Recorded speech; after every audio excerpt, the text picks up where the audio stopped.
franchise Shane Douglas, ECW's original World Heavyweight Champion. Right now, you're watching the #1 wrestling podcast on all of Long Island, Monty and the Pharaoh. Monty and the Pharaoh.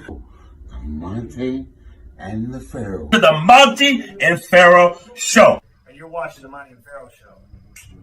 Monty and the Pharaoh. With Monty and the Pharaoh. Monty and the Pharaoh. Monty and the Pharaoh. Monty and the Pharaoh. Monty and the Pharaoh. Monty and the Pharaoh. Monty and the Pharaoh. Monty and Pharaoh. Monty and the Pharaoh. And Monty and the Pharaoh. Oh, is it Monty and the Pharaoh? Monty and Pharaoh. The Monty and the Pharaoh Show. Monty and the Pharaoh. To the Monty and the Pharaoh Show. And it's Monty and the Pharaoh, baby. Monty and the Pharaoh. With Monty and the Pharaoh. Monty and the Pharaoh.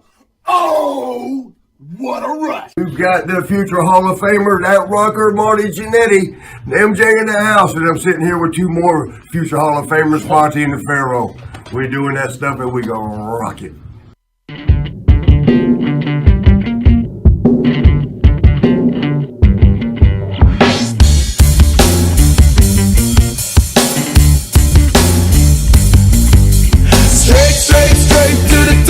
We're living this life, not just dreaming it, we're doing it for it. Straight to the top. Working hard every day just to leave out that tower.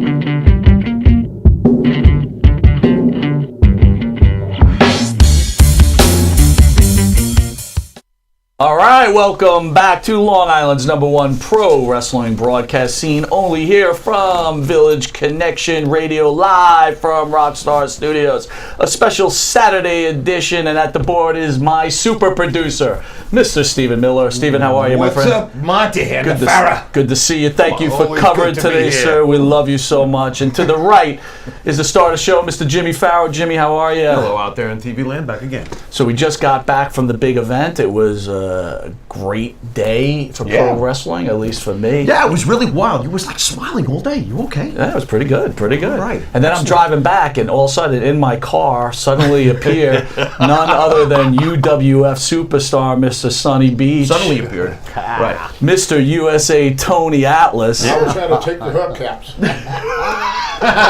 And one half of the Orient Express, Mr. Pat Tanaka. How are you, Pat? Hi, man. It's an honor to be He knows here. karate. Right. You know yes. karate. If anyone could have been in the car ride here, I gotta know.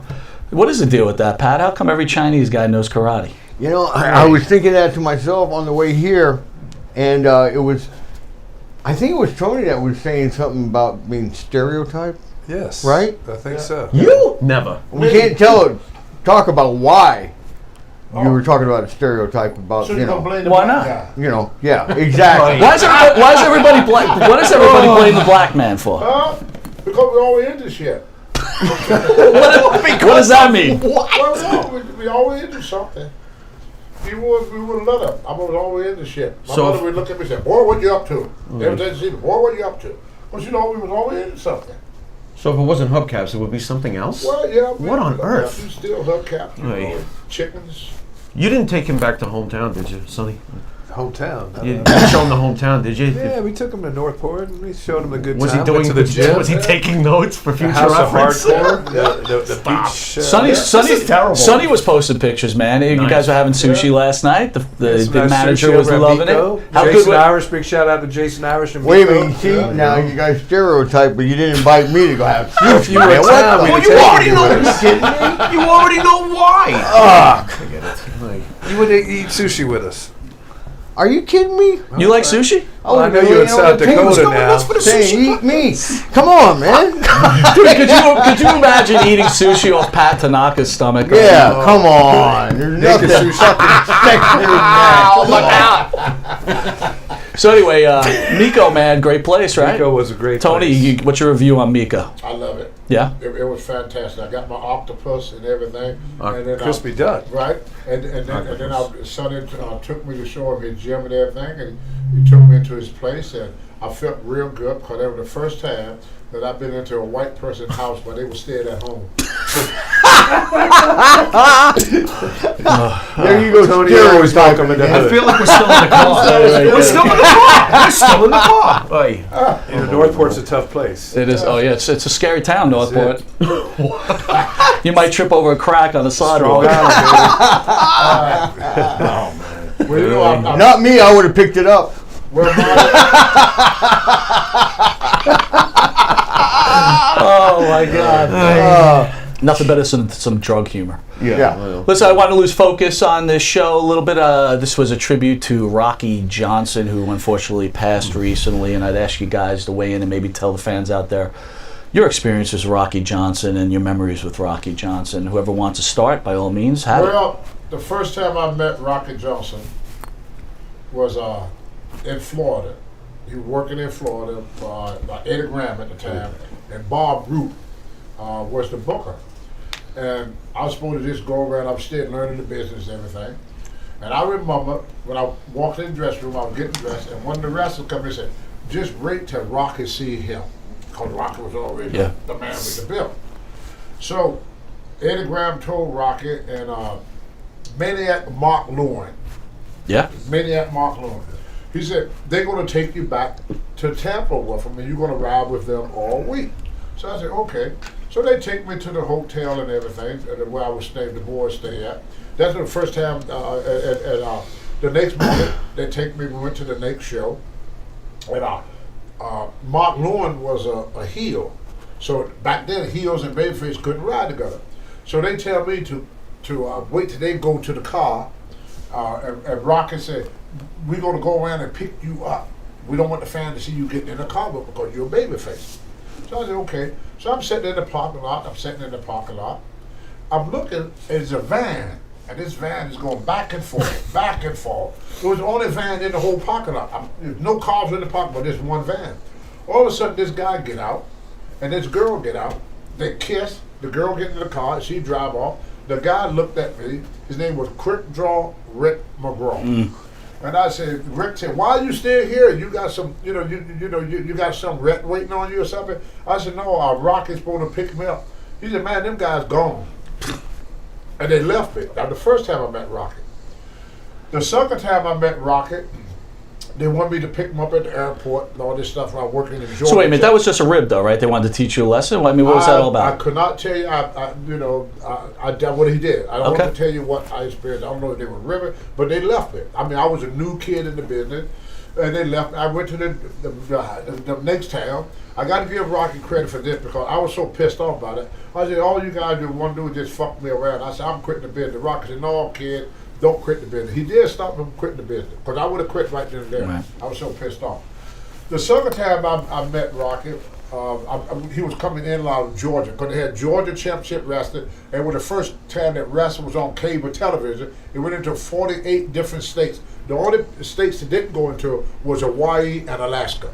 But people saw Georgia Championship Wrestling all over the world. The guys came from all over to be on Georgia Wrestling because it went everywhere. So we became pretty good buddies. We hung out a lot. Then I met him. I was with the WWF there. I got pissed off for some stupid reason, and I left. When I came back, Rocket was there. At first, it was me and SD Jones, Special Delivery Jones. And when I left, they brought Rocket Johnson in to replace me. So I was living in Los Angeles at the time. So I took it and asked Vince Sr., said, I'm going to team you guys up together. He said, do you need some time off to go to LA to get your car? Rocky stepped up and said, no, don't worry about it, Vince. I got 2 cars. He could use one of mine, but now that the fact that we are tag team partners, he could ride with me. That's my first night back after fucking up. Yeah. So he take me to the hotel. And he'd say, we got to go to Hartford, Connecticut. We stayed in New Haven. The show was in Hartford, which was like 30 or 40 miles away. So I'm sitting there waiting on Rocket. And the lady asked me at the front desk, said, who you waiting on? I said, I'm waiting on Rocket Johnson. Oh, yeah, I love him. Is he coming here? You think he was saying to pay for me? I said, oh, yeah, I'm sure he will. So I'm sitting there. Back then the show starts at 8 o'clock.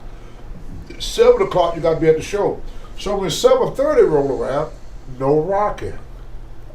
So I called a cab, took a cab all the way to Hartford, Connecticut. Rocket in the dressing room telling jokes to the guys. I said, Rocket, what happened? Well, I came there, you wasn't there. I looked all over the place for you. That was the second time he left me. Finally, we got so much heat between us, we got in a big fight in the dressing room. That's when Vince Jr. took the belt off of us. That's when Vince took the belt off of us. But he always screwed me. There were only two guys in this business that ever done me like that. Rocky Johnson and Tagger Conway Jr. Tagger Conway Jr., I was flying in and out of Houston for Paul Bosch. Yep. And the people in Beaumont wanted to see me because I never went nowhere but Houston. But Beaumont was like 80 miles away. So this guy, I was sitting there waiting on Tagger Conway to come and pick me up from the hotel. And a guy called, just by luck, his name was Gary Young, the bow-legger right there, Gary Young. He called to leave message because he knew I like country music and I like going out to honky-tonk bars. And he said, I got my buddy going to fix you up some brisket, brisket, some good Texas brisket. And he said he's going to have a special thing for you, Tony, when you get back from Beaumont, before you go back to Atlanta. So he said, what the hell you still doing at the hotel? Ain't you supposed to be in Beaumont tonight? I said, yeah, I'm waiting on Tagger. He said, Tony, if they're not there by now, they ain't coming to get you. He said, I'll be right there. Gary Young, on his day off, put me in his car, drove me to Beaumont. When I got there, Rocky and his father, Tagger Conway Jr. and his father, Tagger Sr., was on their way to the ring. Lucky for me, I got there just before that match went on. So when Sr. saw me, he automatically went back in the dressing room. And Paul Bosch, I told Paul, so he left me. He said, it's not Tagger's responsibility to get you here, Tony. It's your responsibility. He said, the moment you didn't show up, you should have went to the freaking airport and got a rent-a-car and drove here yourself. Don't depend on another guy for your ride. He said, now just drop your bag and go into the ring just the way you are. So, unbelievable, the people went freaking ape shit because I'm walking to the ring stripping. I walked to the ring stripping, and the people thought that was part of the freaking show. They didn't know I was fucking late, and they thought it was fucking great. We had our match and everything. I got back in the dressing room. I punched Tagger right in the fucking face. I tried to knock that son of a bitch in the middle of a fucking next week. His father, everybody jumped in to pull us off. But Paul Bosch, God bless him, he never used me again. But then when he sold his territory to Vince, one of his stipulations, he said, I have to have Tony Atlas on the card. He said he was my biggest draw. Yeah. He said he made me so much money. He said I have to have Tony. That was the stipulation that he gave to Vince. So that's why if you look back when Vince had that thing, I came back to do that one show for Paul Bosch. But Rocky and me and him later on, we became the best of friends. A couple of years ago, me and my wife were doing real bad, and I was a little bit short on the money. My wife and his wife were talking, and then his wife tell my wife to go to the Walmart. There's something there for me. And the money I owe, Rocky gave it to me. Wow. So he wasn't like a bad guy. Rocky sold Bill Watts a dead horse. He found some papers that were this racehorse, but the horse was dead. so he told Bill Watts, he said, I don't know what to do. I'm going to another territory. I don't want to take this with me.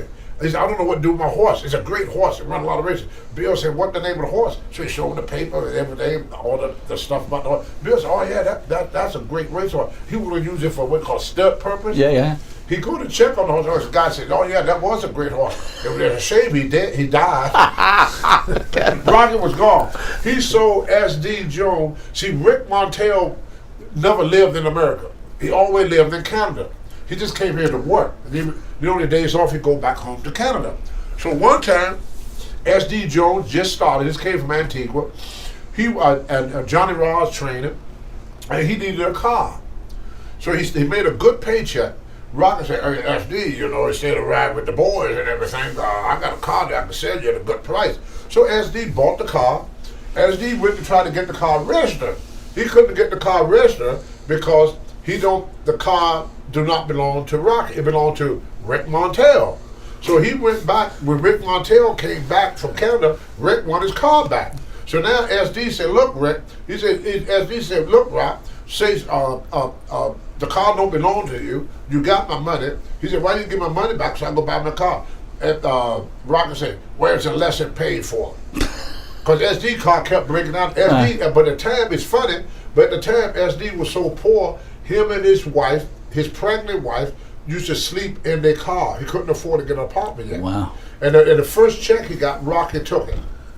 And he said, well, you just learn a valuable lesson, kid. But Rocky was known to do stuff. He got me fired before I even got hired. In 1997, I believe it was, they brought me back to do something with The Rock. I made 4 appearances on Monday Night Raw. Right. Monday Night Raw. And Rock was wrestling Rocking My Veers then. And the woman that had The Rock to jump in the ring with his father and everything. Yeah. Well, what Rocky did, we were sitting in the dressing room, me, Hillbilly Jim, and Rocky, and a bunch of other wrestlers, and they got to talking about stuff, him and Steve Labonte. And Rocky said, the only reason you still here, Steve, is because you sucking Vince McMahon's dick. Then the next day, Labonte come up there and said, Tony, this is the first time you getting fired without doing anything. I said, what the fuck I had to do with it? I didn't say it. Guilty by association. The angle was with me, Rocket, and Alpha told me what the angle was. They didn't want me to go out and say, I carried The Rock. The Rock was this. I mean, I carried Rocket. Rocket was nobody. Which would have been a pretty good program, by the way. Yeah, that's what he wanted to do. And then he wanted me, because I was still in pretty good shape that time, to work with Dwayne and put Dwayne over. But then they called me and said, we decided on going on a different path. But good or bad, me and Rocket, we had our ups, we had our downs. But at the end of the day, the last thing that Rocket said to me, I said, Rocket, get well, man. I said, because, we want to see you. And Rocket said, I will, man. And he said, I love you, brother. I said, I love you too, brother. So we left this earth on a good note. Then one day I did sit there and talk to Rocket. I said, Rocket, why you trying to fuck me? He said, it wasn't against you, Tony. He said, you're young, you built, you're talented, you ain't too smart, but he said the way the territory was, there was only room for one black on top. They had a pecking order. And it wasn't just Rocket, so all the older blacks knew that if another black guy come in, the only person that could replace Rocket Johnson was another black guy.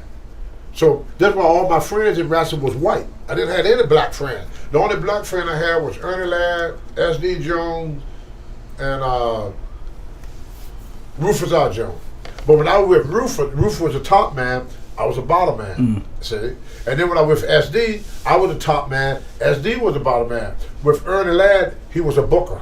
He was like a mentor, he didn't care what position we did. Ernie was just Ernie Ladd was one of the greatest people anybody ever met. You can't find nobody saying anything bad about Ernie the Cat Ladd. But with me and Rocket, we were 2 top guys. So Vince was not going to keep, and it wasn't like it just with black.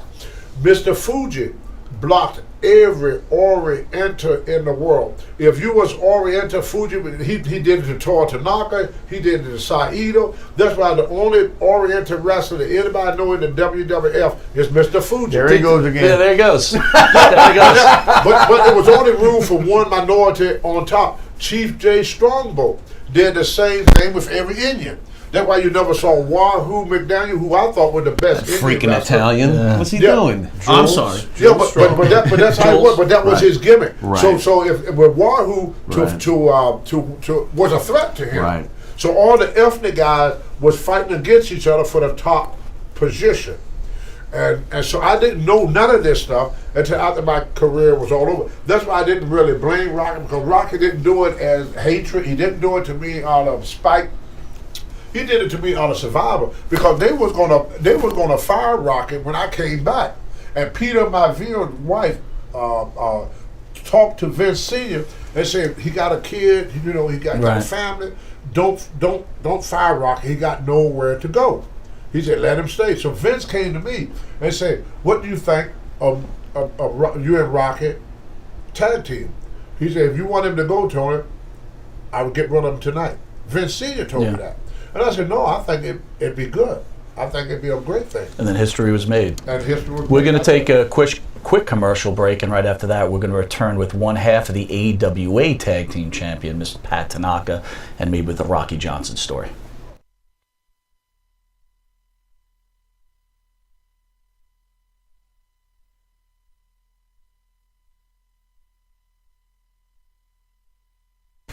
All right, welcome back. We want to reach out and thank Aqua Cherry, who does the theme song for Monty and the Pharaoh, Straight to the Top. Aqua Cherry. Yes, sir.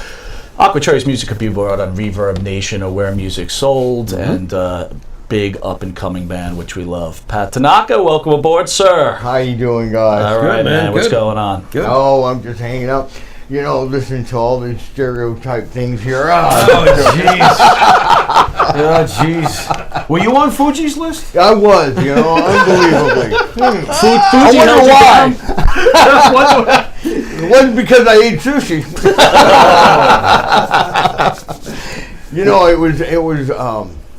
It was great being with Rocky because I work with him in Tennessee. Jarrett's motion, and it's when I turned heel on Jeff Jarrett. We branched out, and I started working with Rocky. And I tell you what, man, God, working with him was just a dream, man. I mean, because if you think about it, here I am, about 160 pounds, about 5'8". Rocky, sitting there 6'3", just, incredibly huge, And I tell you what, man, he had no problem selling for me, putting me over. This guy, man, he would just do anything, and it was great. I mean, think about it. I mean, guys, it'd be like Tony, me and Tony working. It just looks so awkward, So when that because I'm black? Yeah, that's pretty much why I'm saying that. And especially Rocky was black, Was he? No, he was not. No. And there we were watching the show. He was Samoan. Yeah, that's He was Samoan. Yeah, I knew there was something different. It was just the big tan that he had from Hawaii. The stories. What a day. With Rocky. What a lovely day. And these guys, being stereotype guys. Me, I just look at him as, hey, man, we had a great match. We had a good time, But no, honestly, he was one of the greatest guys ever. He was a good guy. I mean, really was. Yep. And I'm sure everybody's done, stupid things in this business, especially to stay alive. And, oh, yeah. Survivor was the key, yeah. Everybody has, And for myself with Rocky, we've had nothing but good times. And I remember, I can't remember what year was it. He invited me down, or it wasn't him that invited me down. It was somebody invited us to Rock's birthday at the Madison Square Garden. I don't know if you guys remember that. Yeah. No. Oh my God! How many years ago was that? That was so long ago. Did Foley do a bit on that, by the way? I remember Foley doing something with The Rock. I wonder if he did it on Mick Foley. He might have been busting on The Rock's birthday as part of a skit. He had done stuff like that. I can't remember. Everybody was there, but it was just a party. Oh, there was no matches, nothing like that. It was just a big party. Gotcha. And what happened was we were kind of like crazy at that time. It was me and Janetti and me crazy is like me just having a beer or something, But I think he got a little bit deeper after that, And what happened was at the end of the night, Rocky goes, Pat, man, he goes, I got to talk to you. I said, what's up? He goes, yours and Marty's bill, we got to take care of it. I said, yeah, no problem, man, And he goes, Pat, $35,000. What?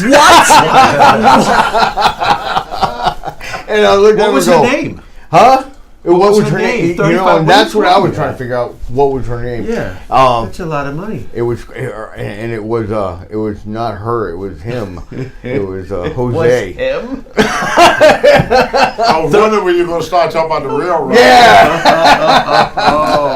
It was Mr. Corvo, and it was and Jack, Right. So Sure. we had all. Wait a minute, $35,000? $35,000. No, and it was Tequila? not exaggeration. It was nothing like that. Down the middle, or more Marty, or more you?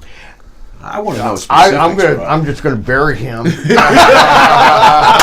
been out with both of them. Let me ask you this. Let me ask you this, Sonny. Could you hang with them, though? No, not on my So it's like I'm checking out. Oh my God! All I'm jacked like up you in the early six-pack kind of guy. After that, I'm done. You're done. Oh, interesting. I'm calling it. Well, to tell you the truth, I These don't guys even from know if A I to Z, could baby. hang. I don't even Rocky know if I drunk could hang with He them. drunk that hard liquor, too. Yeah. Beer, hard liquor. I'm telling you, man. Well, the thing is that I think our bill wouldn't have been that big if like me or Marty, I think it was. I can't remember which one it was. From Jose Cuervo. Screaming out, everybody gets around, on us. Oh, okay. Here we go. So I think, buying 1,000 people every 20 minutes a drink, it's going to cost you a lot of money, And that was the thing. I mean, he was a worker. We thought we'd get a discount. Right. Yeah. Oh, you thought you'd get it free? And we did get a discount, but What was it, 50? You got it for 35? What are we talking? You yeah, no, they gave us a 15% discount. Yeah. Wow. Okay. Wow. Yeah. So, but I remember Rocky's face when he was just going, Pat, really, man? What are you doing? What happened? I don't remember. I've been drinking all night. And he goes, I think so, And Marty's hiding under the table. I don't remember why, to tell you the truth. And then, he came out and I started hiding. Oh, there you go. It was both of us. So who settles a $35,000 bill? Well, what happened was we all had to chip in and pay it, and it was kind of like, oh my God, man, this is awful. And it was funny because I just talked to Rocky, when was it, right at Christmas time, before Christmas. And he goes, Merry Christmas, Pat, everything. He goes, still haven't paid me back that $15,000 I shipped this. Yes. Yeah, now you talk about the real guy. And I go, well, Rock, I think it went all up our noses. Yes. I got one more Rocky story. I hope I can tell this one. You can tell whatever you like. This one probably going to piss off Dwayne. He was there, though. Okay. All right. We were in Allentown, Pennsylvania. They do TV. I don't know if y'all was around there. They do TV in Allentown. And then on the next day, we do TV in Hamburg, Pennsylvania. It's 25 miles apart. So Vince Sr. was getting pissed off about all the boys getting drunk, partying with the girl, and were late for the sucker TV taping. We had to be there at 12 o'clock. But it's only a 30-minute drive. So I ride with Rocky, and I get up in the morning. I go to the gym with Sika. Me and Sika go to the gym together. We worked out. We come back, we had breakfast, and everything. I'm sitting there talking to Alpha and Sika, and I said, well, let me go get my bag because I got to meet Rocky. So Rocky said he's going to leave at 11 o'clock. So 11 o'clock, I was standing in front of his room. His wife comes out to talk to me. Not the one now, but Ella, and then that's her name, the Samoan woman. Was it Ida? I think Leah. Yeah, Leah. And she said, oh, I have to get Rocky some food. And so I said, oh, I'll walk with you. So I'm sorry to leave, and I see Rocky. This is Rocky's room, but they had these jointed rooms. When you go through the indoor jointed room. What happened, Rocky, when his wife left out, Rocky had his girlfriend in another room. So God. Yeah, he would go in the other room. He would go to the other room and be with his girlfriend. He kept saying to his wife to do stuff, so he'd go be with his girlfriend. I didn't know this. Because me and SD shared a room together. And so as I was walking away, somebody told me to look back, and Rocky was in the other room, in his girlfriend room, saying, signaling to me. I said, what the fuck is he doing? Signaling to me. In other words, he said, get her out of here. Right, yeah. What happened? Dwayne got up. back. Wait, Dwayne, he was a kid, then he got up, he shut the door. Now Rocky can't get back in. He had to come outside to go into the room. Oh, man. You understand what I'm saying? Yeah. She's thinking Rocky is up at the restaurant. Right. So she get ready to go to the restaurant to get Rocky. Said, Rocky went to get the food, let me go up here and get him so we can go. She's going to walk me back to the restaurant. Rocky is not at the restaurant. He's in the other room with his girlfriend. So finally, back up a little bit, Vince made it, because guys were late for the show, he said, anybody that's late for the show, he's going to charge them $500. So I didn't want to be late. That's why I was at his room at 11, because he said he's going to leave at 11. So anyway, I go back. I walk up to the room. When we got halfway to the restaurant, Rocky said, where are you guys? He come out the room. Where are you guys? I've been waiting on you all day. Where the fuck you been? Come on, we got to go. So we get in the car. We drive like hell to get to Hamburg. And this girl is following us the whole time. It's following us. I look back and who the fuck is this girl? So we get out. We walk there. Vince Sr., is standing there at the door, pissed off. Well, you could tell when the man had these handful of silver dollars, and he do them like this. Silver dollars, he going just like this. I can tell he's Like a pissed. stick of Robert cards. said, "Don't worry about it, brother. I'll take care of it. I would explain to Vince so you don't get in trouble." I said, "Okay, thank you, Rob." So I go in, not know nobody, get dressed and everything, went and did my match and everything. On the way back, Vince Senior called me and said, "Tony," he said, "I'm going to have to fine you $500. I'm not going to fine Rocket because it's not his fault. It's your fault. The next time you want to go to the gym, go earlier." Oh my God. That was Vince. You know what he did? Oh, I know what it did. He went and told Vince that he was late because he had to wait for me to come from the gym. Oh, And I God. said, "Vince, that ain't what happened." "Never mind, Tony. It already been done. Don't be late no more," and walk away. Wow. That's what he did. We're gonna take a commercial break. Then we're gonna hear from former UWF champion, Mr. Sonny Beach. I had to tell that.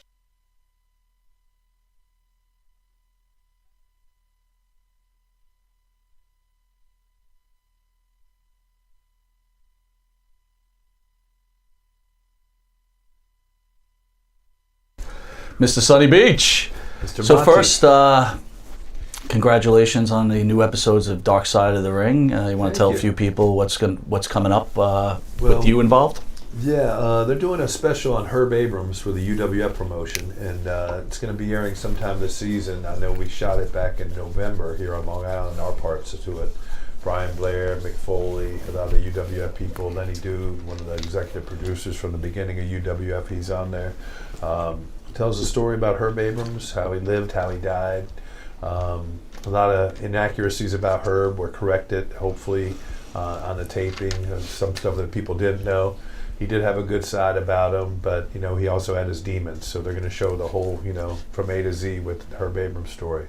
So I think they did a really good job. The producers on Viceland TV about Herb Abrams and about a few of the other things that they cover. And I know they did a Chris Benoit story, Road Warrior story, Jimmy Snuka. I think Dr. D. David Schultz. David Schultz. Brawl to settle it all. The war. Sounds like I think all they did one about stereotyping. Owen Hart. Yes. So they did a lot of good segments. I think season 2 is going to be even bigger than season 1. I know Tony was with the Bruiser Brody story with Dark Side of the Ring, the first season, which was one of the best. I thought it was very in depth and very educational. And I think it was true. I mean, to have a person that was there in the dressing room when Bruiser Brody was murdered, I know it's hard for Tony to talk about even till today. But most of the stuff that we covered with UWF and Tony covered with the Bruiser Brody story, this is what the real life, everyday, besides wrestling, this was the life of the wrestlers and the promoters and day to day, the ins and outs of the professional wrestling business. Well, I think that UWF story is not a lot of people know the story, right? Because the organization really didn't get off the ground that it could have.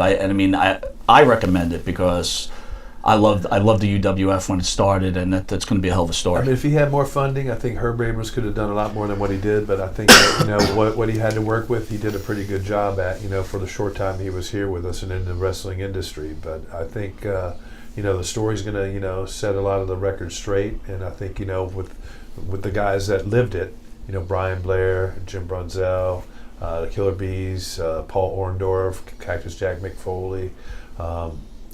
Dr. Death, Bam Bam Bigelow were, feuding, head to head, and Dr. Death, I think, was the first UWF champion, and about some of the shooting with Steve Ray and Dr. Death, it tells a lot of, there's a lot of good stories to tell about it. I look forward to it. So, Rocky Johnson, what do you got for me, brother? Rocky Johnson, I grew up in Jacksonville, Florida, so I used to watch Rocky when I was a kid growing up. I mean, Rocky was a few years older than me. And, just talent, people like Tony. Pat was down there in Tampa, when I broke in. Pat used to referee, as a kid. And, Yeah, we heard. And Pat's got, great stories. And, we got to get to that. I never got to wrestle against Rocky or anything like that, but I got to watch him a lot. And Jacksonville, Florida, and growing up, and then when with Vince and stuff, and we were on a couple of the same cards, later in his career, and I did a couple independent shows that he was on, and just a great talent. I liked his work ethic. He would work out hard in the gym. You can tell by looking at him and Tony. They put a lot of time and hours in the gym. People don't know Rocky was a great boxer too. He should have been a pro boxer. Yeah. And not too many people know that. Yeah. So he sparred with Larry Holmes and all them guys. I mean, he could have been definitely a top-ranked pro boxer, heavyweight boxer. So what I am curious about, we all know his son's charisma. We've all seen his flamboyancy, and he's a TV magnet anytime he's on. Right. Was Rocky Johnson, and did he have some of that? Was that an untapped source? Because we never got to see Rocky, really like do skits or do promos like an extent, like the way we see The Rock. Did he have some of that in him, or we'll just never know? Or if you take a match and Sonny tell you the same thing, this man can too, and you look at Dwayne Johnson wrestle in the ring, you see Rocky. That's true. He walks like his dad. He wrestles like his dad. He's a splitting image of his dad. But how about the talking? Do you think that if Rocky Johnson had been given a mic, would he have done? He had the gift of gab. I'm very interested to know. He had the gift of gab too. But you got to realize back then, a lot of even today, it's worse today than what it ever been. You had some say so to what you would say, but they never put Rocky in a position where Rocky could do all the shine. Okay, really not shine. That way. All Rocky, one of the biggest problems was, and I have said this many times, and I respect Rocky for this. And we were talking about it in the car. Mm-hmm. There was a lot of nigger calling, name calling, laboring to blacks from other whites. To make money, you had to go along with it. Like the first time it happened to me, George Scott, I told George, I said, George, I don't like every time I go in, they come to me with one of them nigger jokes. And George Scott said, you don't like that, huh? I said, no. I said, I'm going to start punching motherfuckers out in here. And George said, oh, no, you don't want to do that. He said, get heat with the boys. You don't want any problem with the boys. The same people you meet on your way up, you meet them same people all the way down. He said, but I can tell you a little trick. He said, this is what you do. He said, when they tell you a joke, I want you to tell them this joke. So he told me a black joke.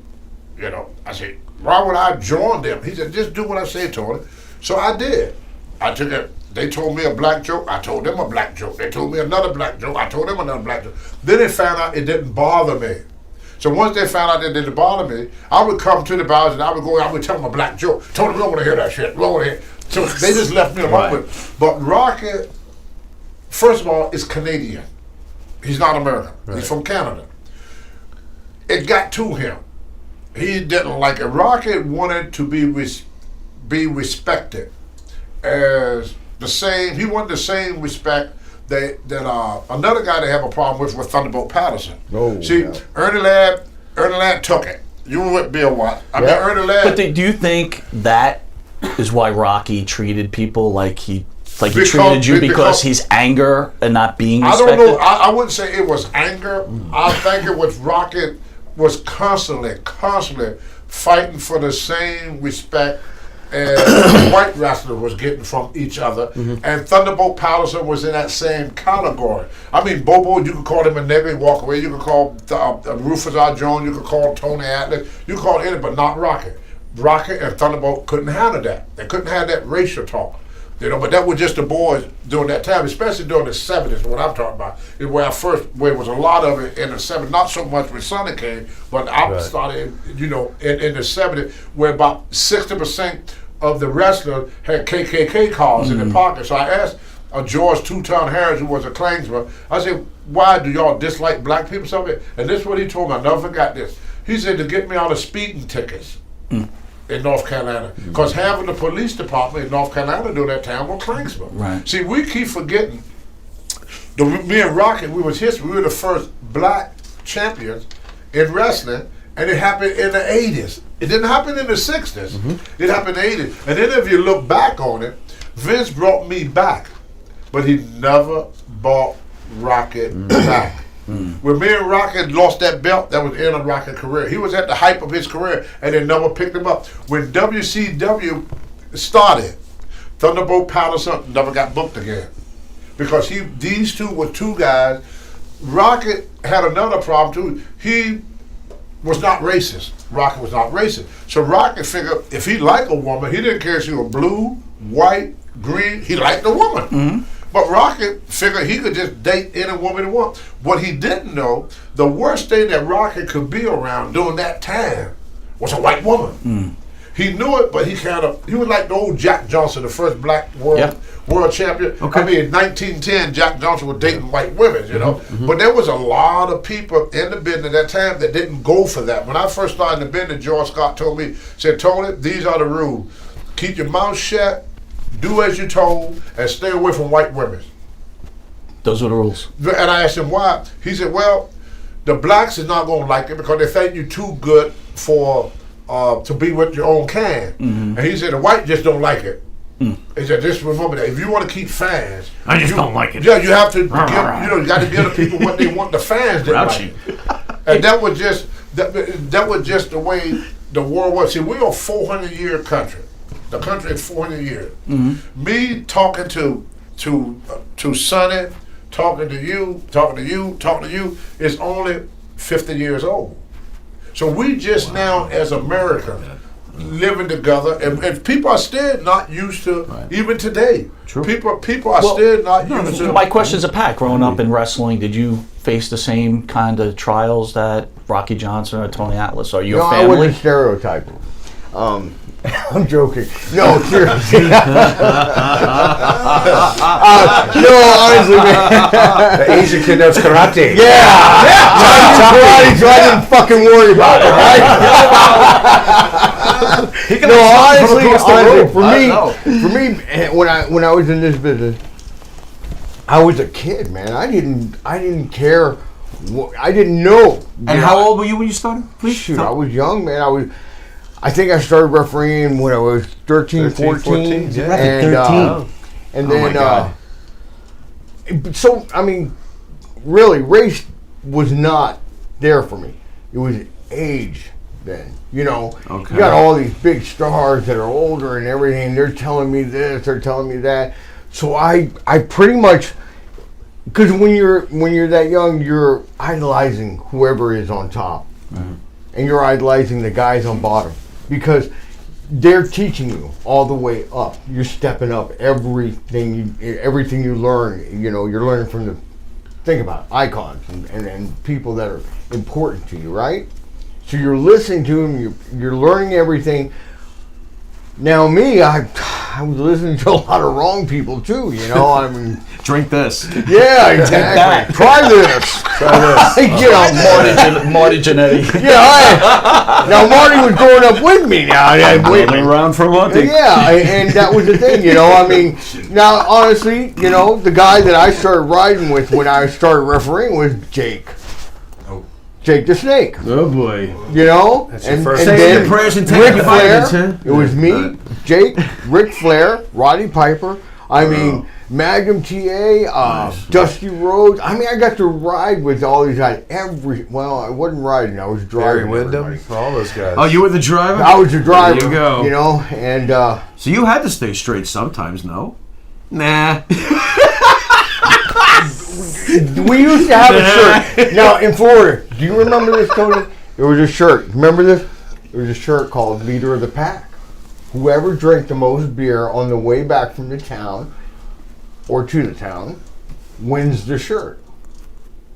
So it used to be either Magnum TA, okay? It was either Magnum TA, Barry Windham, or who was the one? Piper, right? They would drink like 52, 53 beers on the way back, you know? 53 beers. You'd have to have a cooler full of beer. You Right. ride back. 53 beers. What are you talking about? You know, and That then, was, a lot of guys did that. oh my God, I mean, that I mean, was the like, average guy after was every a show, six-pack every every night show. and a baloney blowout. oh, Guys, we're just gonna take a quick commercial break and then we'll come right back. remember Lester?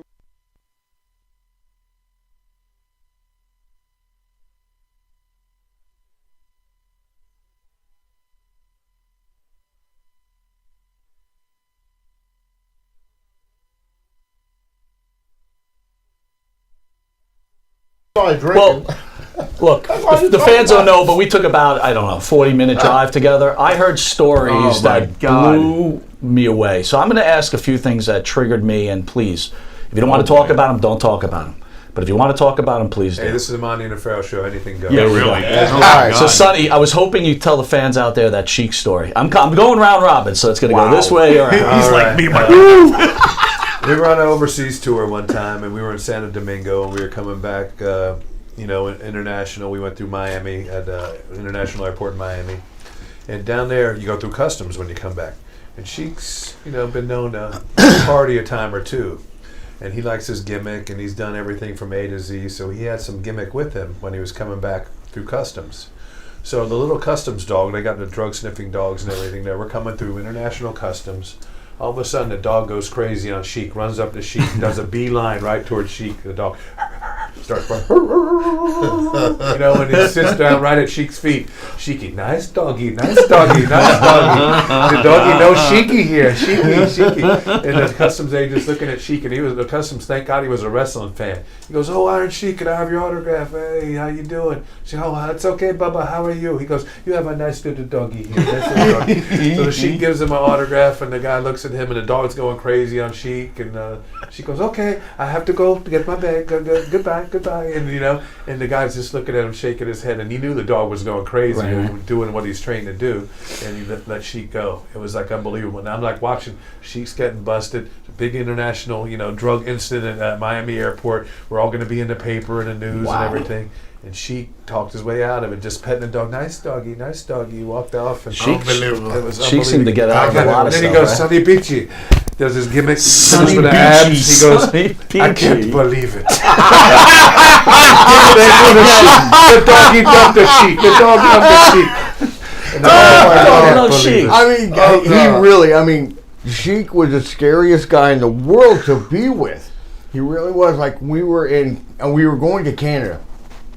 We were driving through Winnipeg. So anyway, it was me, Duggan, and I think it was Paul. I'm not sure who was with us, but anyway, we get stopped at the border. We didn't get stopped. I mean, we pull up to the thing, and then she's driving, and we were sleeping. Sheik driving. Yeah. He's laughing at Sheik driving. That's your first mistake. Yeah, because I mean, think about it. We were tired. That was you and Duggan put Sheik behind the wheel. Well, we fell asleep, and what was on the agenda that night? Exactly. Well, I mean, hold on, wait. I got a quick question for that. Because according to Duggan, from what I remember, the only one time he drove with the Sheik was the time they got caught on the New Jersey Turnpike. Well, no. Hey, wait a minute. This is even better. Okay. Now listen. I mean, we're sleeping. So he goes ahead and he pulls right up to the fucking thing, and we're sitting in the back, and I'm waking up. I'm going, we're supposed to stop like three or 4 miles back to put away everything like this. And he goes, don't worry, guys, we'll be okay like that. He's talking right in front of the guy, and I'm going, oh, okay, great, and I look down, there's a beer, there's a joint in the ashtray, and I'm going, are we okay? So the guy's looking at the thing, and he's going, do you want to back up and get rid of that stuff? Like that? And no one wants to bust the Iron Sheik. She goes, I don't know what you're talking about. Oh my God. I go, I do. Go backwards. buddy. Sheik does it again. Yeah. So listen to this. So anyway, he goes, besides that can and that thing in the ashtray, do you have anything else in here?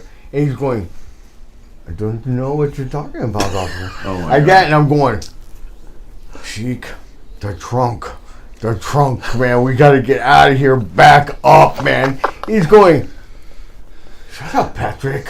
He goes, are you kidding me? I'm WWF World Champion. Get out of here. He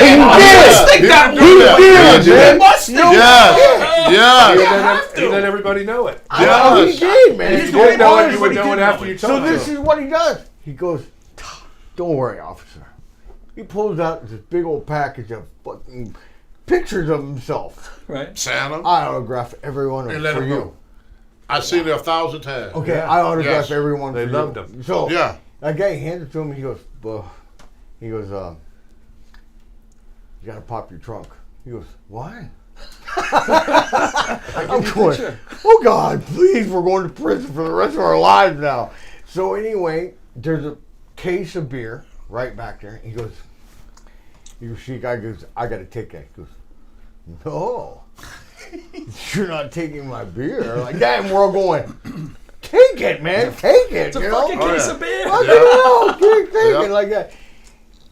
And then he goes, there's an ounce of pot right below it. Nice. I knew there was something underneath the beer. And I'm going, we're going to prison for the rest of our lives. You know, we're all going. And then, that's not even, that's not even, I mean, because I knew what was under the pot. Oh, here we go. It's getting worse. You know, he's got blow in there, and we're all going. So, like, there's levels, right? What's under the liquor, right. marijuana, A to Z, cocaine, baby, A to Z. and eventually, if you A dig to far Z. enough, heroin. Right, you know, and so. If you dig deep enough, you never know what you'll find. It's like a treasure chest, right?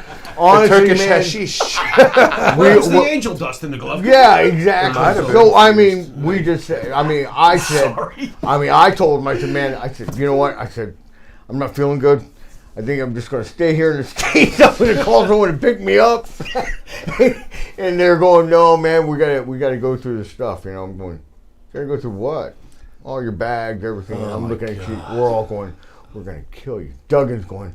You've got to be fucking kidding me again. Because this is after. This is after. After. Oh, shit. And I remember this so clearly because he was so pissed off at Sheik already. Because, you know, Sheik thinks anything's okay. And you know, you got to love, God love him because he's so Set in naive. his ways. He's set in his ways. Well, he's really naive. He thinks it's Very okay naive, because he's the world champion. Well, he thinks he's a god. Right. Yeah, he does. And that's become so dangerous because I remember when we were in Canada, okay, I'm not going to mention any names. There was someone getting in the car and they were getting laid and everything, and she comes up to the window and goes, does this, you know, all this shit. And he goes, yeah. You know, he goes, She could get a blowjob. Cheeky baby, get a little too? Oh, my God. Like She that, could and the get a guy blowjob. looks up and goes, Sheik, no, not right now. You know, he goes, oh, come on. You want to share with Cheeky baby? Oh, my God. You know, so anyway, you know, the guy, no, man, get up. Yeah. So we all go up to the room. We're all hanging out, just party. And then they come up to the room. The girl and the guy come up to the room. And he goes, oh, now you want Cheeky baby. You know, and the girl goes, I don't want anything to do with you. Oh, like my that. God. That's Cheeky. And he goes, I am WWF World Champion. What are you talking about? Like that, and she goes, I don't give a fuck who you are. You're not going to touch this. Like that, she picks up the phone handle and just wham right over the top of the head. Knocked her cold. And we all just went, Then did Cheeky have her? no. We all. Yeah, that turned into rape then. Yeah. We're going to go to a quick commercial break and then come right back. Austin.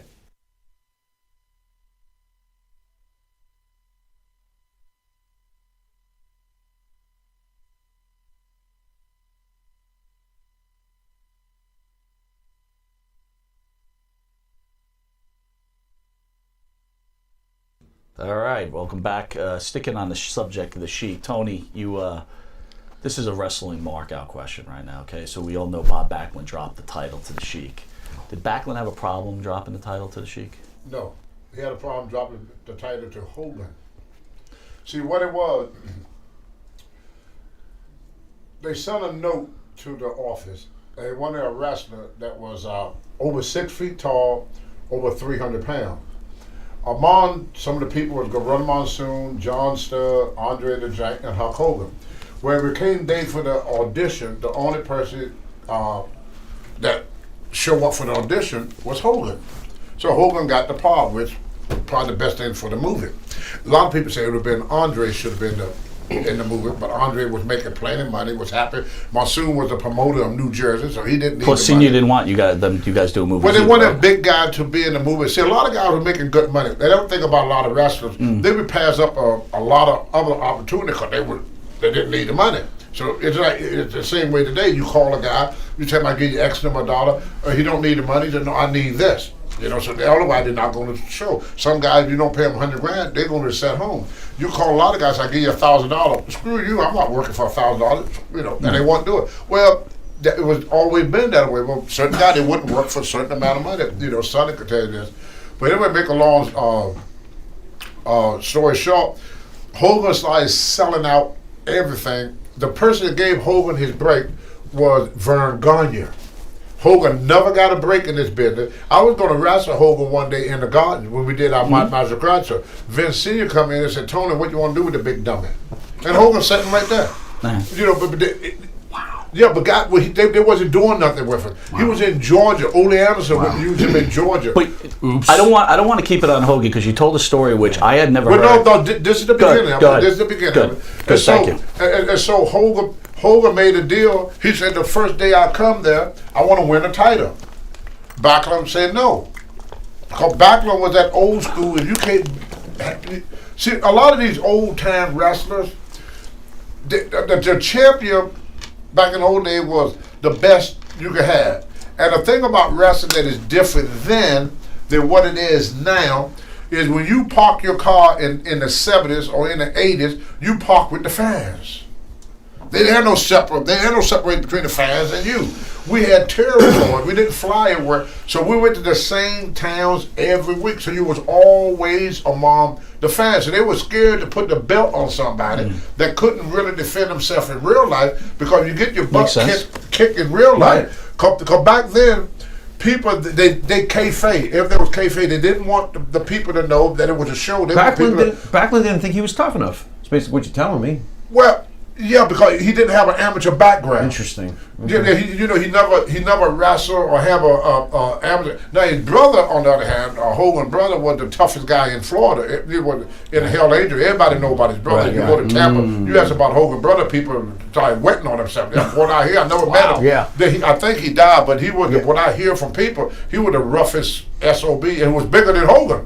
Hogan was small compared to about his brother. He never talks about it. I never hear anything about it. I didn't even know he had a brother. So I went to Tampa. He didn't get back to my story. So they had to take the belt off of Backlund. So half of that match was half work and half shoot. Because the towel was they knew nothing about it. So you're calling a screw job on it? A screw job. The same. Wow. They did the same thing. I never heard that either. When they did the same thing to Wendy Richter. And they did the same thing with the Hardboard. Bret Hart. Yeah, with Bret. You remember when Bret Hart lost? What did Shawn Michaels do? Sure. Got out as quick as possible. He got the fuck out of there because the Harts, every one of them was what we call shooters. They bust you up for real. I mean, they was rough. Well, especially against Shawn Michaels. Yeah. Really? I could beat the shit out of Shawn Michaels. Shawn took the fuck off. Well, that's not true. Marty Jannetty beat me up. So what to do? They had to put the belt. They had to put the belt on the Sheik, because the Sheik was the only person that Backlund respect. But even when I sat and watched the match, I don't think Backlund was going to give it up. But you would have to take the belt off. We had what started this was they was always scared of shooters getting the belt, because they always wondered how we gonna get it off. Right. Yeah. It started with Ed Strangler Lewis. They put the title on Ed Strangler Lewis, and every time they wanted him to drop that, he wasn't drawing money. Right. The money is the bottom line. He was not a good drawer, but he was the toughest SOB in the wrestling world, so they couldn't get the belt off of him. So then they was afraid to put the belt on anybody that they couldn't lose get over. That's Carl Gotch. We're not putting Rocket down. You notice when we won the title, I won. When we lost the title, I didn't just won. We didn't just lose the title. I wasn't even in the ring. Right, you didn't even get in there because I wasn't going to go for it. But hold on, we're talking about Rocky Johnson. You win the tag team title. In my opinion, one of the greatest moments and most important moments in wrestling history. But you told me a story I never heard, that in '81, if I got the time right, Senior was going to make you the WWE champion. Can you tell that story, please? Well, what happened was, what I was told by a couple of guys that were real close to the office, like Captain Lou Banner and Chief J. Strongbow, said they're going to go all the way with you if you don't mess up.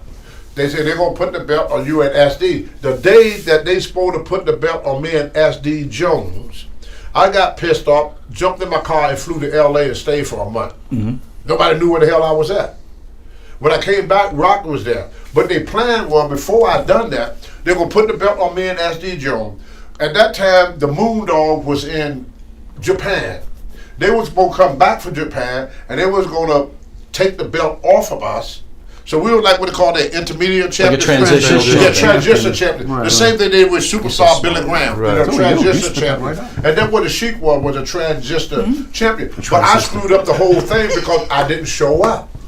I didn't show up for the match in Philly. Right. Chief Dave Strongbow said, Tony, you don't want to miss this match, please. Because I locked my keys in the car. He said, I get you a locksmith. I take you to the show. I come back. He was almost bagging me in the parking lot. I didn't know what was going on. I was a young, dumb kid full of, steroids and drunk, half drunk. I got him. I left my car in the airport. The guy teased about it for forever. I left my car in the airport. Back in them days, if you had cash, you could get a ticket. You just pay the ticket, they put you on the plane. Back in them days, before 9/11. Right. So I went to LA and stayed for a moment. When I came back, they have, that's where they, SD we talked about it. If you watch the Hall of Fame speech, he said they kicked him to the curb and put Rock into his place because he was my original part. But Vince never pushed me to that level again after they took the belt off me and Rock. And they never, because they didn't know when I was going to take off on him. I did, you talked to Jim Bronzell. Me and him was, we were the first team to beat Animal and Hawk, War Warrior. Did not know that. I walked out on him. I was the main event. I was selling out everything in AWA, and me and Jumpin' Jim Bronzell were the AWA tag team champions. I took Vern Gagne's place, and we beat the Legion of Doom, the first team to ever beat them in what that place, the Showboat in Los Angeles. Wow. In Las Vegas, the Showboat. Because Vern used to run Vegas. Yep. And then a week after that, Vince called me and said, Tony, I got an Africa trip. We really want to use you for it. And I said, I went and talked to Vern about it. Vern said, are you sure you're coming back? I said, I'll be back. I'm just going to do the thing for Africa. I come back. He said, okay, make sure you come back. So then when I get my ticket from Vince, it's a one-way ticket to Toronto, Canada. So I said, oh, well, maybe the rest of the stuff is in Canada. I'm not thinking. So then after we did, Vince wanted me to, he said, Tony, you're on certain match. I said, wait, this don't look right. I didn't want to be a shit disturber because I'm already on the shit list in a lot of territories anyway. So I said, why would Vern Gagne allow me to work Vince's television? Well, I didn't understand it. So he said, well, when you agreed to take the Africa trip, you also agreed to come back to work here. And I said, well, I got to call Vern to let him know what's going on, because I said, I'd much rather be here than with Vern anyway. And he said, don't worry about it. I took care of it. It's okay with Vern. Well, in 2006, Vern went into the Hall of Fame with me. Vern came up to me and said, kid, we have so many plans with you. He said, we were, and there's another guy told me, we were going to give you the belt. We were going to have you to beat Nick Bockwinkel. And you walked out on us. That was the second time I was told the same thing. So that was twice I passed up a chance of being world champion, not knowing about it. I was just a stupid, I had, like Old Anderson, every time he used me, he said, do you have your head on straight? Because my problem was, and I'm not trying to blow my own horn or nothing, but in real life, couldn't nobody beat me. And I had a hard time laying down. I had a 600-pound, a 650-pound bench, 800-pound squat, and I was quick as a cat. And I fought in the Golden Gloves. I had 26 boxing matches, 26. I lost 1 out of 26. I was 4 years state collegiate champion, 2 years Greco-Roman champion. So a roll-up from Jose Estrada is out of the question. Yeah. And I was just a rugged. Yeah. I street fight my whole life. Right. I mean, you read my book. But by the time I was 12 years old, I've been in over 50 fights. By the time I was 12. When I was 13 years old, my daddy took me to Scrapper Corner in Lowmore, Virginia. Everybody in Lowmore and Clifton Ford in my hometown, they know about this. That's why I was the first wrestler that they used in their hometown.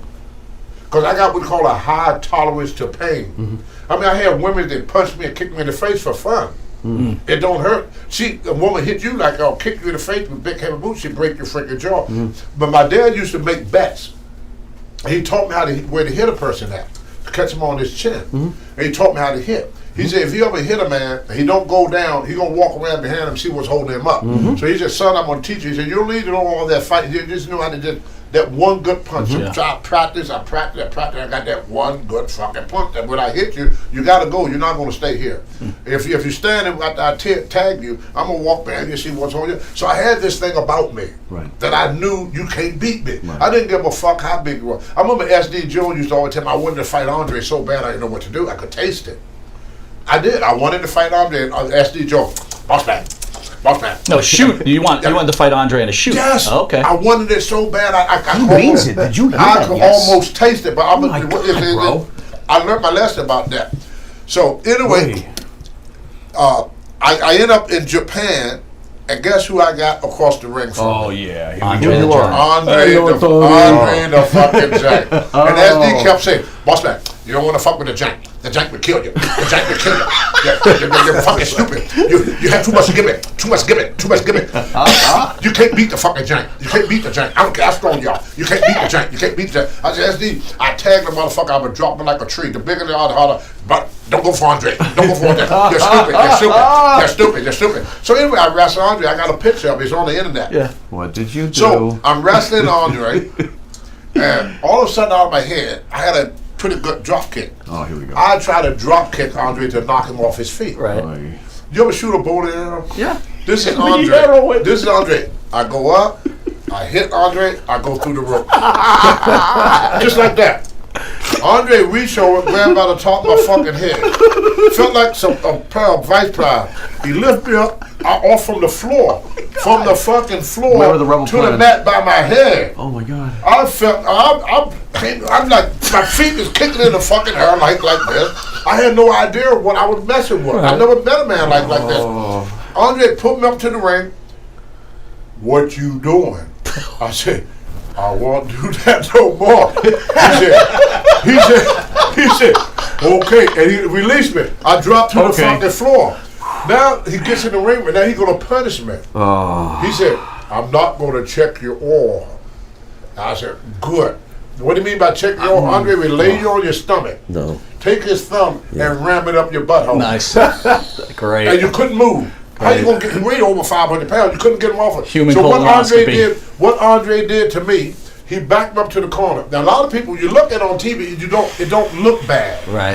He would take that big butt of his and hit. How did that feel, Sonny? All It his felt weight like a up car upon you. was backing into I you. wrestled Andre about 6 times, and you could feel his I body lost weight my fucking shift lunch. on top of you. Yeah, He never hit you checked with my his oil. butt. Now, I'm gonna get that straight. He never checked my oil, but No. you could feel that weight shift, and whenever he pinned you or back you into the corner, My God. woo! I forgot about fighting Andre right away. Right That was the freaking end away. of that, huh? Then I still was thinking I'm the toughest guy in wrestling. You send Pat after him. And then I met Harley Race. Oh man. So okay. I met Harley Race. So we're in a bar one time. The guys messed with Harley. They messed with Harley. Well, I met Harley earlier. To back up a little bit, I met Harley earlier when I was about 19 years old. Harley was wrestling he was wrestling somewhere in Missouri or somewhere, Kansas City, Missouri, and there was a bunch of these rednecks. And I was scared to go to my car because I'm the only black guy, not only in the whole building, in the whole fucking town. Right. You know, it was an all-white town. I didn't see no black people nowhere. So I'm sitting in the dressing room. Harley said, "Hey kid, what you gonna do? Stay here all night?" And I said, "No, Harley." I said, "I'm scared of these people out there." He said, "Don't worry." He said, "Anybody fuck with you?" He just tell me, "You're a good friend of Harley Race." I whooped everybody in this town. But that's when I was young. Later, we're in a bar at the Ramada Inn in Atlanta. There's a guy who talked about fake wrestling and this and that. And I started to get up to whoop ass. Harley said, "You just sat here and watch this kid." He went around the fucking bar, bang, bang, bang, knocked out all 3 guys, hit them out of sucker. I said, "Well, Tony, forget about fighting fucking Harley." Forget about fucking fighting Check Harley that off your Race. bucket list. Harley off, Harley Race off. So I Two learned toughest later guys. on in my life that there a lot of guys that didn't want to fight me. I found out it was a psychological thing that I did. They was looking at my belt, and they had convinced themselves they couldn't beat me. That's why it was so easy for me to beat people, because once they look at me, I can't beat that fucking guy. Yeah, well, But for guys that pretty didn't smart. give a shit about that, like Andre or Harley Race, like I remember one time, Butch Tonga. Reed, y'all had him on the show. Yeah. You ever tell you about him and Harley fighting Harley? No. Harley nearly killed him. Really? Harley beat Butch Reed so bad it was pulling for him. It was prolific. And Holly was stone freaking drunk. Butch kept giving them shit. And Butch were Butch is huge. one punch. That night, I mean, you said anybody about Holly Race and it's been. Holly Race was a guy you did not want to fight. Well, that's what they wanted. Ric Flair was a tough SOB. Tommy Rich was tough. They would not put the belt on you unless you could fight. Yeah, right. Now, you couldn't whip your whip out of a wet paper bag and then put the title. Because we was always among Sunday, we was always among the fans. When you walked to your, if you was a heel, you had Fit Finlay. They just shoot at him. Yeah. Yeah. You asked some of these stories because there was no separation between us and the fans. We travel with them.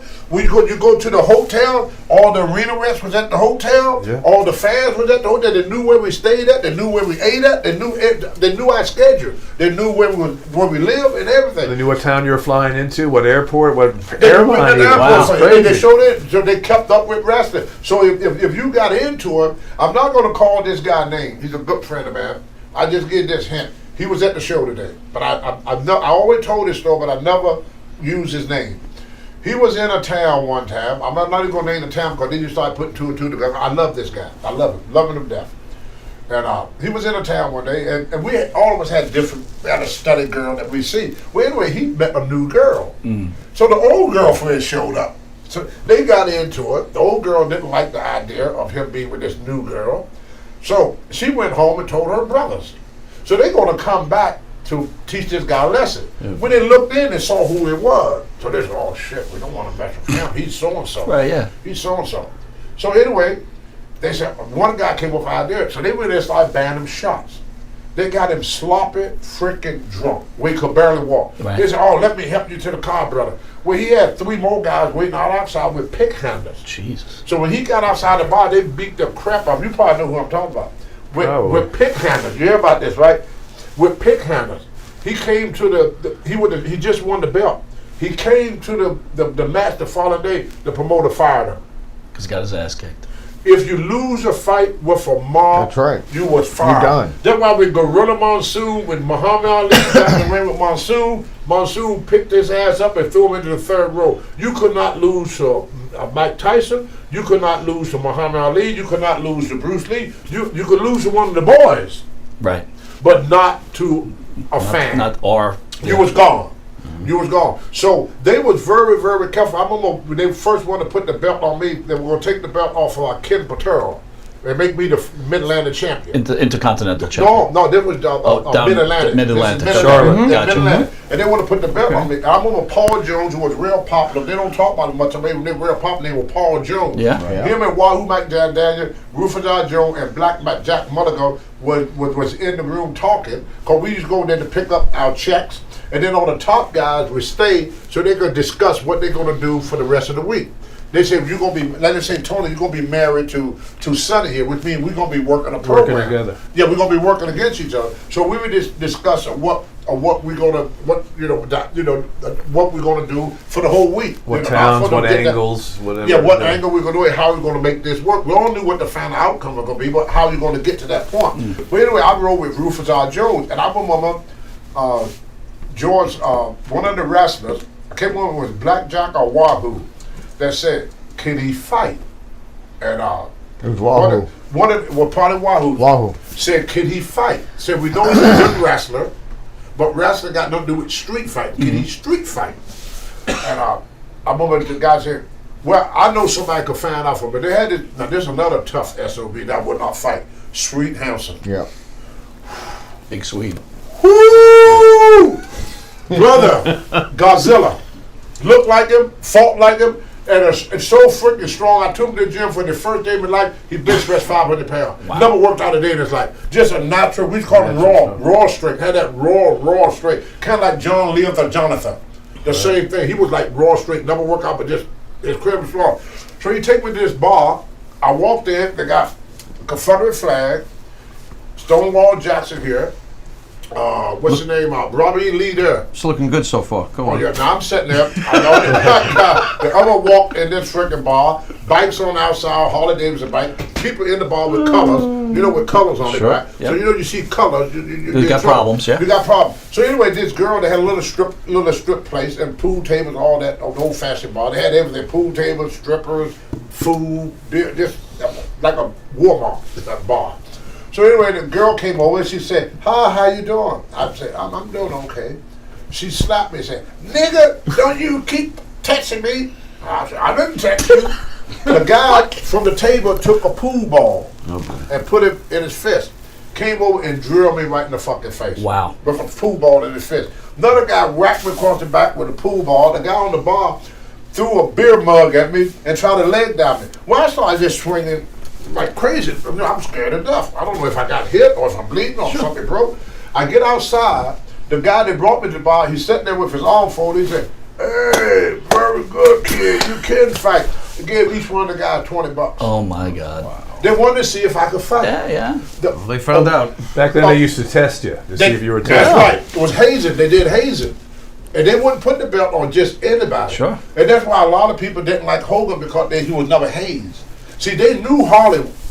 They knew the Briscoe. But you see, now, there was a difference though. Now wait a minute. The Briscoe. There was a Warrior. difference there because Hogan, even though when he first started, he wasn't had an amateur background or anything like that. Right. But I'll tell you what made him, okay, and what made everybody start respecting him because he trained with Matsuda. Matsuda Matsuda tried to broke break his his leg, leg and right? left that He part. did break He did. his leg. I was there. And then he came back. That's why they respected him. Damn right. He came And back. he came back saying that wants he it. respected Hero for what he did. That's right, yeah. And I was there when he did it, man. I mean, see, Hogan didn't have a fair chance in the beginning No, he didn't. because They were afraid of him because he was so big. well, no, they didn't want him to be a wrestler because he was there because he was so big, and they thought he was a bass player. He was clumsy. right, He was a musician. and they Yeah, didn't that's right, respect yeah. him. That's So right. I remember my father and everybody saying, "Man, Matsuda was going to train him, and if he could go through what Matsuda did, That's right. then he deserved it, right?" Well, let me tell you something. Hogan hung out, and he got his leg broken, and he came back, and plus he learned how to shoot from Matsuda. Yeah. So I'm sorry, you put someone that size that knows how to shoot, Yeah. you better believe he's tough. Damn. And that was the thing. He trained with Matsuda. You know what? Anybody can go through his training. I'm sorry, You deserve tough. to be You in tough. this business. Hulk Hogan is a tough dude. All right, But guys. when he came to WWF, the guys had a different perspective on him because they wanted to haze him. Because they didn't know. They didn't know. They didn't know. They wanted Well, they to had to haze learn. him. Yeah, they All right, we wanted got to about a minute left. Can each of you just have final thoughts on Rocky Johnson? Go around the circle. I miss him. I love him. We had our ups, we had our downs, but she'll have my wife. I had ups and downs with my wife. Had ups and downs with my daughter. I still love my daughter. I still love my wife, and I still love and miss Rocky Johnson. He was a great talent. I wish he was here now. I'm gonna miss the hell out of him. I have no ill feeling towards him. I have nothing bad to say about him, and I just really, really miss Rocky. He wasn't a bad guy. He was a good guy. We're all Deep gonna down miss inside, him. He was a good guy. Yeah, He was a Definitely a great good man. yeah, he was a good No guy. doubt. Hell of a talent. Hell I of mean, a he talent. gave us The Rock, Dwayne. So, what's not to like about that? He's the #1 Hollywood movie star That's now, right. And he's still as humble as ever. and He was still very doing humble. great things. He was Great very things. humble. I think any parent who has a child is probably the greatest thing, no matter, it's probably the Yeah, greatest exactly. thing any, man or woman could do. Anyway, I want to thank you guys for coming in today. What an incredible! This could have had a went on great for day. 3 hours. I could have sat on there. Thank you. I want to thank the fans for tuning in. This has been Long Island's #1 pro wrestling broadcast, Monty and the Pharaoh. You can see us on iHeartRadio, Anchor, YouTube, Spotify, Google Play, Breaker, and also on cable on channel 115 every Tuesday from 8:30 to 9 p.m. in the reduced version, and then on Saturday at channel 115 at 6 a.m. and soon to be Soon. on channel 20. Soon enough. Stay tuned for WWE superstar Mr. Hughes in studio. Pharaoh? You've been watching Monty and the Pharaoh until very shortly from now. Later.